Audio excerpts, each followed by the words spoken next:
सुप्रभात बच्चों, कैसे हैं आप सभी। मैं उम्मीद करती हूँ आप सभी बहुत अच्छे होंगे और घर पे मन से पढ़ाई कर रहे होंगे।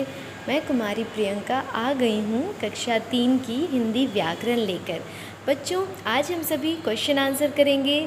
चैप्टर 2 हमने पढ़ा था वर्ण के बारे में, है ना।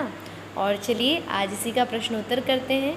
तो बच्चों, सबसे पहला प्रश्न है कि वर्ण कहते किसे हैं, यानी वर्ण किसे कहते हैं। आपको बताना है कि आप वर्ण से क्या समझते हैं। तो बच्चों, वर्ण वह मूल ध्वनि है जिसके खंड नहीं किए जा सकते, यानी जिसके टुकड़े नहीं किए जा सकते, उसे हम वर्ण कहते हैं। जैसे अ, आ, क, च इत्यादि, ये सभी वर्ण कहलाते हैं। अगला प्रश्न है बच्चों, वर्ण के भेदों को उदाहरण के साथ लिखें, यानी वर्ण के कितने भेद हैं। तो बच्चों, वर्ण के 2 भेद हैं, स्वर वर्ण और व्यंजन वर्ण। आपको पता होगा स्वर वर्ण और व्यंजन वर्ण। तो आइए एक एक करके दोनों के बारे में जानते हैं। स्वर वर्ण क्या होता है।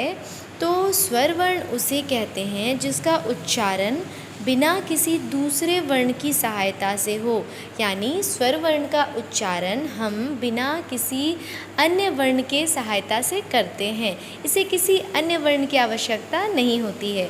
जैसे अ, आ, हर्सई, दीर्घई, हर्सऊ, दुर्गऊ, री, ए, ओ, औ इत्यादि। ठीक है, इसे हम कहेंगे स्वर वर्ण। अगला है व्यंजन वर्ण। व्यंजन वर्ण हम वैसे वर्ण को कहते हैं जिसका उच्चारण स्वर वर्ण की सहायता से हो, यानी जिसके उच्चारण में स्वर वर्ण सहायक होता है, उसे व्यंजन वर्ण कहते हैं। जैसे क, ख, ग, घ, अंग, च, छ, ज, झ, न, है ना। ट, ठ, ड, ढ, न, त, थ, द, ध, न, प, फ, ब, भ, म, ये सभी व्यंजन वर्ण के उदाहरण हैं। ठीक है, और क से लेकर के म तक को क्या कहा जाता है बच्चों, स्पर्श व्यंजन। क्या कहा जाता है, स्पर्श व्यंजन।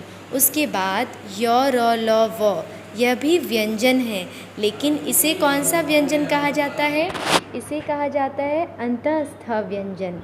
उसके बाद तालव्य श, मूर्धन्य श, दंत स, ह, इन सभी को ऊष्म व्यंजन कहा जाता है।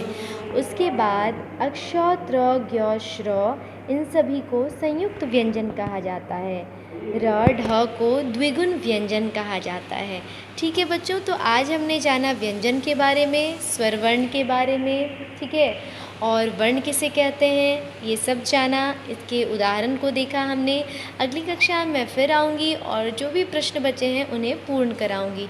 तब तक के लिए पढ़ते रहिए, बढ़ते रहिए, कीप स्टडी।